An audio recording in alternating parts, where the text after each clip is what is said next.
Hope the weather's good where you are. It's really been nice here the last few days.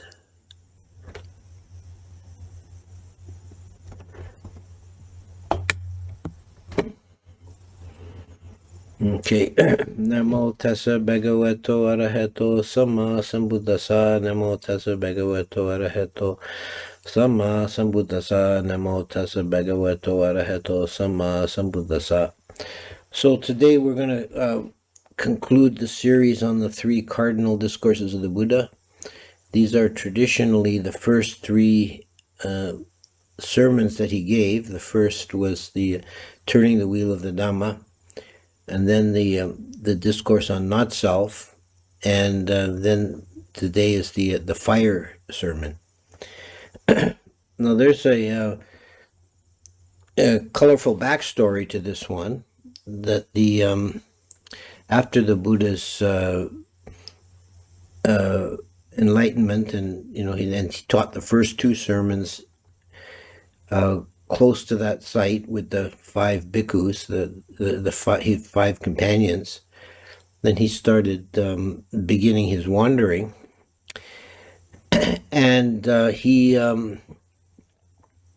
with this sermon represents the first really large-scale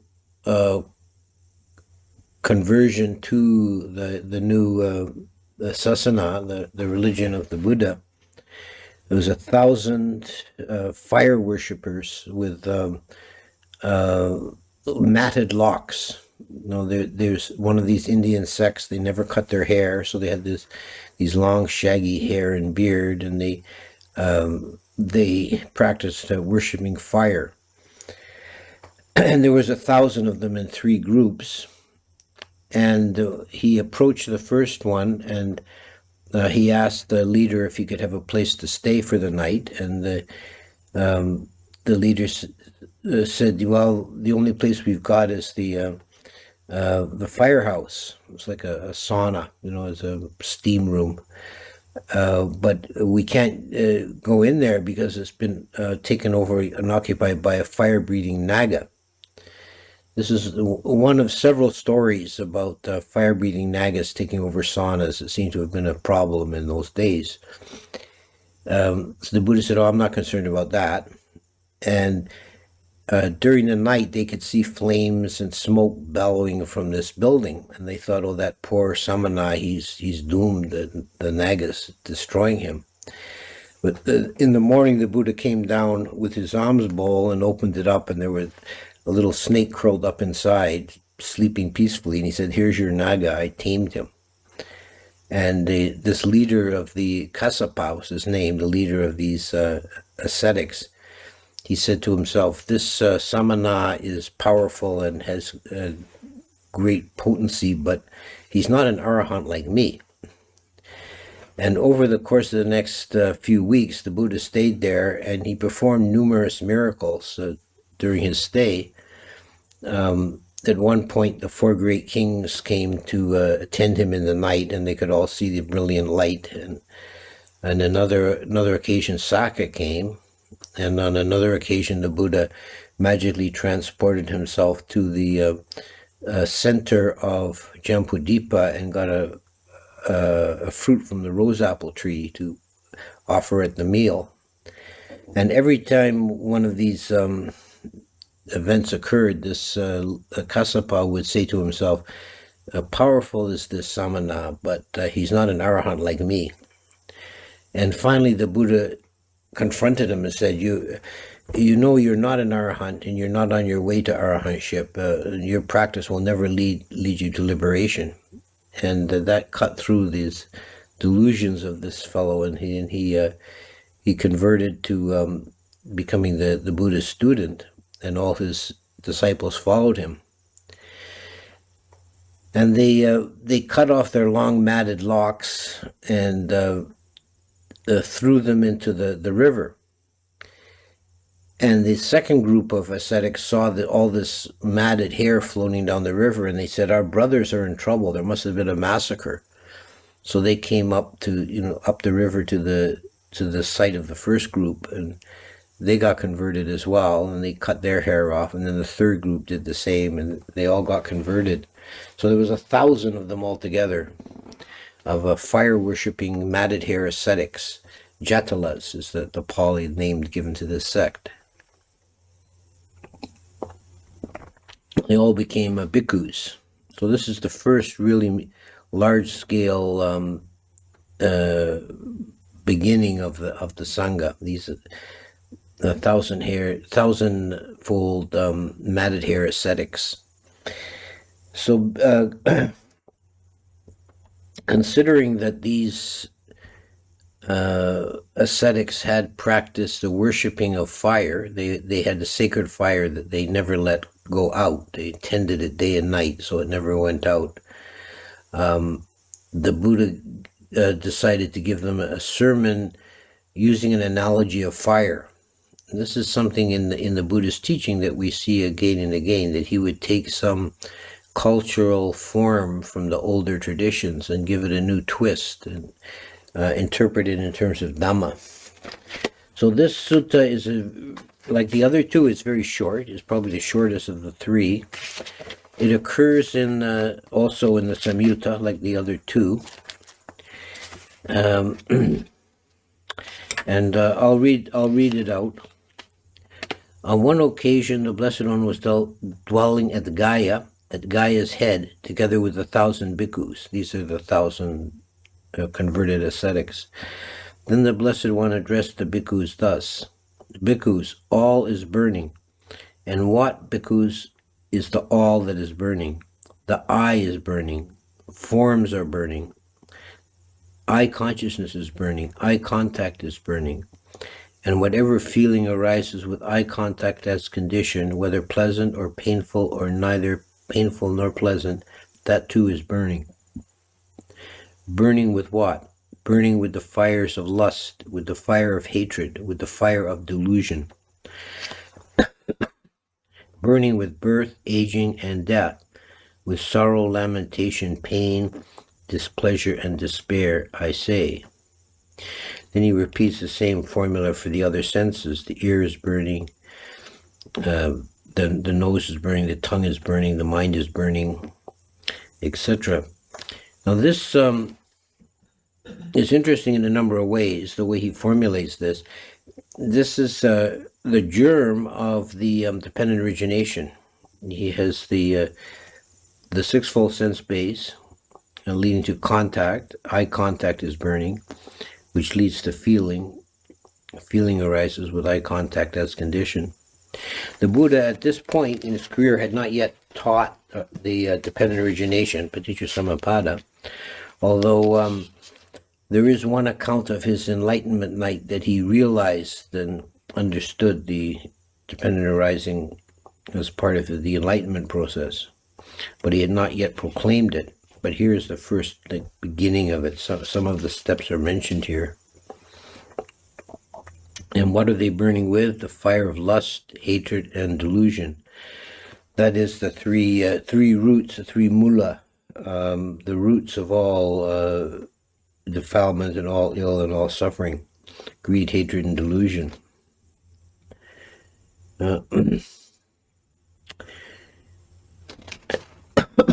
Seeing thus, bhikkhus, the instructed noble disciple experiences revulsion towards the eye, towards forms, towards eye consciousness, towards eye contact, towards whatever feeling arises with eye contact as condition, whether pleasant, unpleasant, painful, or neither pleasant nor painful. They experience revulsion towards the ear and the other sense bases, down to the mind.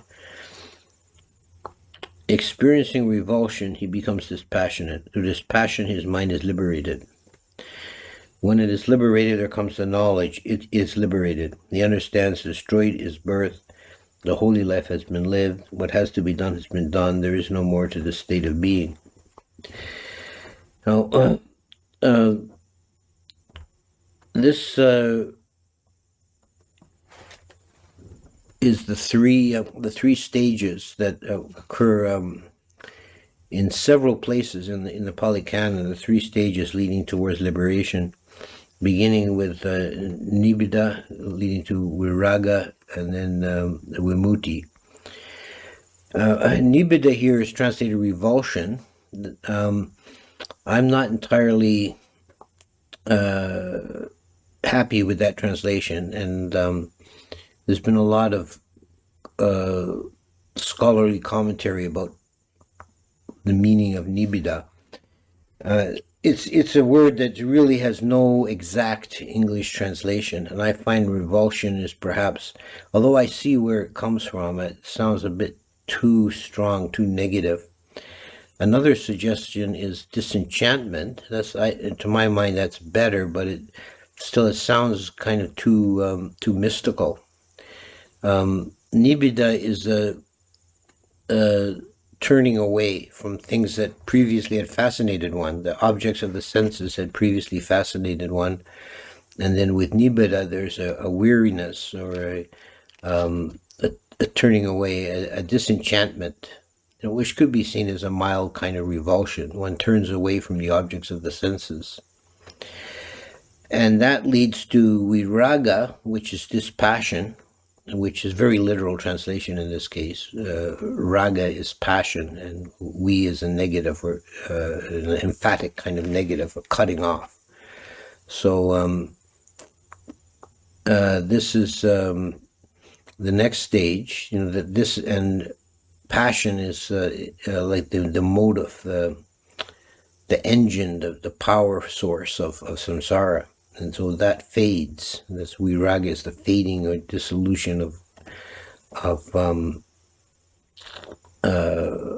samsara, and it's not given in this particular list, but it's often the next one is given as a nirodha, which is cessation or ending, and that leads to vimutti, which is liberation. And there comes the knowledge, it is liberated. And then the formula, destroyed is birth, the holy life has been lived, what has to be done has been done, there is no more for this state of being. This is a stock phrase that occurs many, many times, and it means arahantship, the end of the rebirth cycle. The holy life, the brahmacharya, has been lived to completion. What has to be done has been done. There is no more for this state of being. This is what the Blessed One said. Elated those bhikkhus delighted in the Blessed One's statement. And while this discourse was being spoken, the minds of the 1,000 bhikkhus were liberated from the taints by non-clinging. In other words, they all became arahants. So this is the foundation, really, on scale of the sangha. And they would then, over the course of the following decades, they would wander and go forth. And the Buddha, one time shortly after this, he told the enlightened monks that they should wander forth and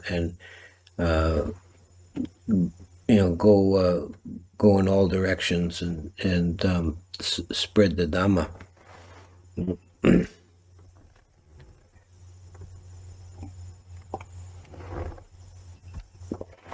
So we have these three sermons. In the first sermon, he gave the teaching of the Four Noble Truths. In the second sermon, he gave the teaching of not self, anatta. And in the third sermon, he taught the liberation through understanding and rejecting the pleasures of the senses, seeing the senses as burning. There's another sutta elsewhere with a kind of a very stark analogy or metaphor for the senses and sense pleasures that is actually a little bit gruesome. He compares the senses and sense pleasure to a leper sitting in the marketplace who's covered in weeping sores, and he keeps a small brazier of hot coals beside him, and every now and again, he, with a pair of tongs, he takes one of these red hot coals and pushes it into one of his weeping sores, and it sterilizes, cauterizes the wound, and eases his suffering momentarily. And he said, if that leper were to be miraculously cured and clean and whole, and were to walk away tomorrow, do you think he'd ever feel nostalgic for his hot coals? And then he explains the metaphor that the weeping sores are like the sense organs, the eye, ear, nose, tongue, and body. And the hot coals are like objects of sense desire that we press into the weeping sores of the senses to give momentary relief to the ache of desire. So that's the Fire Sutta, and this concludes the 3 cardinal discourses of the Buddha. So let's open it up to questions and discussion. Yeah, people are saying how much better the video is. Yes, I'm very pleased with this. I've gotten a new computer, and it made all the difference.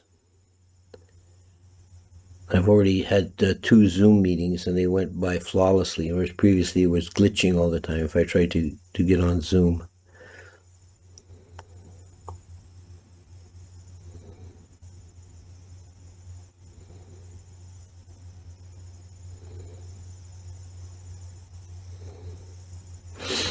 Okay, are there any questions?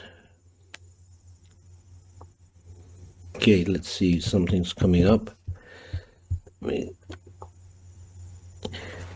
How does the direct realization that all sense faculties and subjects are burning lead to the permanent liberation from attachment? Well, it's a gradual process, and as the Buddha lays it out, it's nibbida nirodha, or nibbida viraga nirodha vimutti. First of all, there's the understanding, the seeing clearly that it's burning, and that leads the mind to begin turning away from seeking fulfillment through the senses. This is the turning away, the nibbida, and then the viraga, the impulse, then fades, and that leads one to the liberation, to realizing that which is beyond the senses. Bhante, is teaching through similes like the weeping sores the best way to teach non-Buddhists to the path, or how?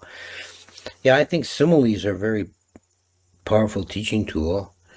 I actually don't think the weeping sore simile is probably the best one to give anyone as their first introduction to Buddhism. There's a little book, one of the BPS books, Similes of the Buddha, that's got it kind of summarizes all the different similes the Buddha uses. Yeah.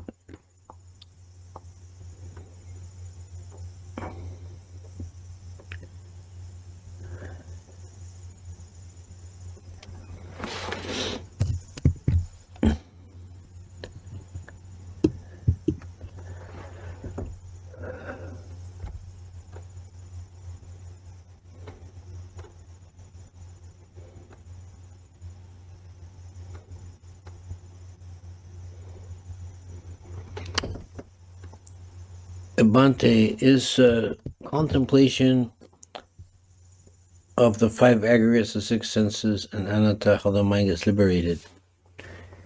Yes.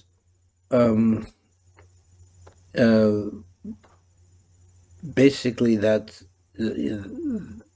a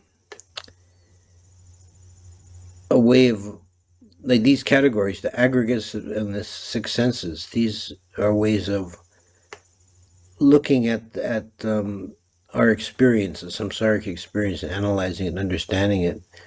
And then if you apply anatta to these, which the Buddha does, he cross-references the 3 characteristics, and particularly anatta, with the 5 aggregates and the 6 senses in different ways in different places.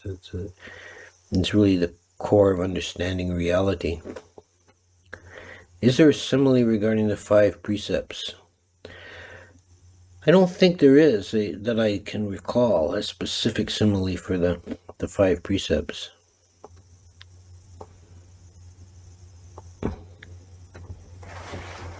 They're not really, the precepts are not really philosophical concepts. They're like ethical principles. I don't think it really lends itself to that teaching by similes so well.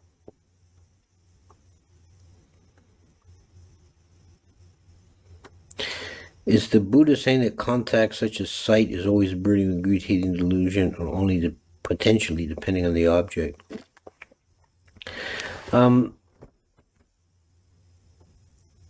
For the unenlightened being, it's always burning because it's tied in with in the dependent origination because of contact feeling, and then because of feeling craving.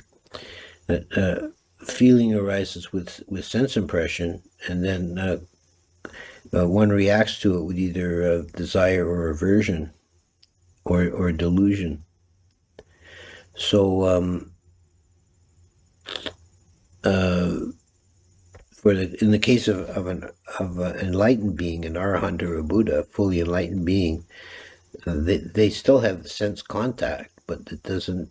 The mind doesn't burn with greed and hatred. It's not strictly dependent on the object, although obviously some objects are more conducive of either greed or hatred than others. But even when the feeling tone is neutral, if that's not seen with mindfulness, that leads to ignorance or delusion. Next question. The Buddha allowed monks to take medicine, although would an anagami take medicine? How would that fall in the category of sense desire? Wouldn't an anagami just see it as pain in the body, but not seek to change the pain? An anagami or an arahant would take medicine to cure illness in the body. There's no reason not to.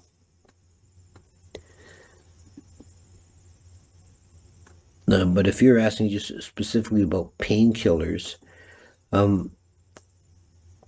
that's a good question. I don't know if they had anything that in the pharmacopoeia of the time that was strictly a painkiller.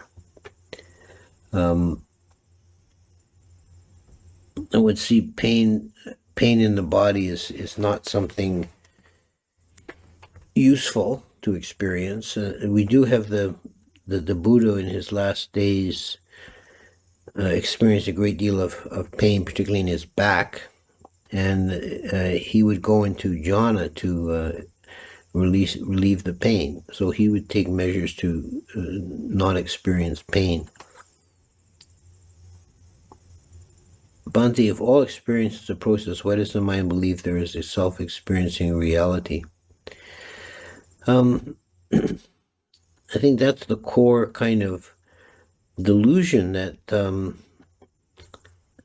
begins with our, in childhood, in infancy. We see the world as self and other, and it's a kind of in many ways, it's a useful kind of delusion. It's a way of organizing reality that makes sense. And that becomes, over time, it becomes hardened in the mind and becomes more and more of a thing. I really like the way you describe Nibbida. By the way, the fire worshippers, how do they worship fire exactly? Was it ever explained?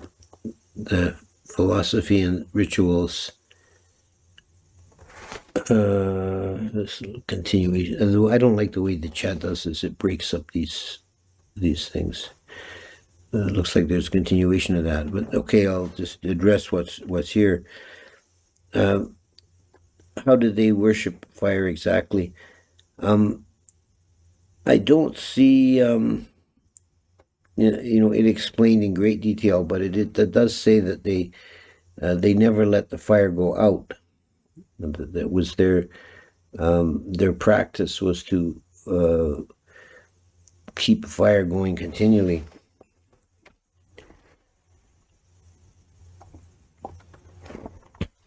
There's mention in other places too of fire worshippers. It seems to have been a thing in India, and it may be, I don't know, it's a speculation, but it may be related to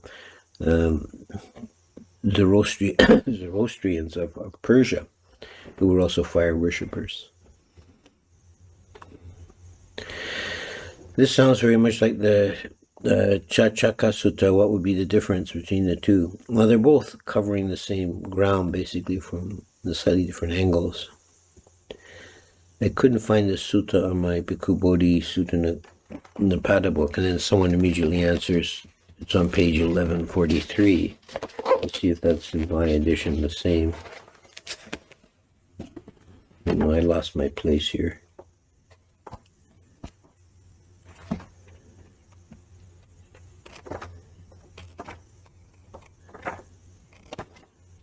Yeah, it's 1143. It's in volume 2, in the 2-volume. It's also been published as a 1-volume, but I've got the 2-volume version. It's in page 1143, volume 2. It's given the title Burning.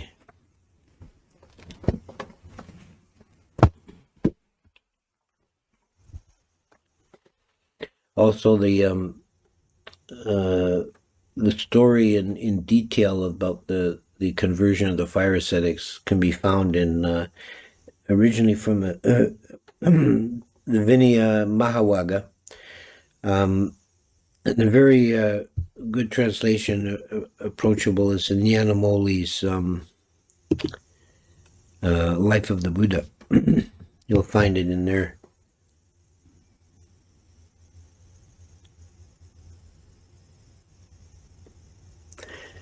Okay, so I think that looks like we're winding down. So I'm very glad you all made it, and I'm very pleased with the results. Now we're not painfully having freezes and glitches every 10 seconds. So we'll be doing something different next week. I haven't decided exactly why.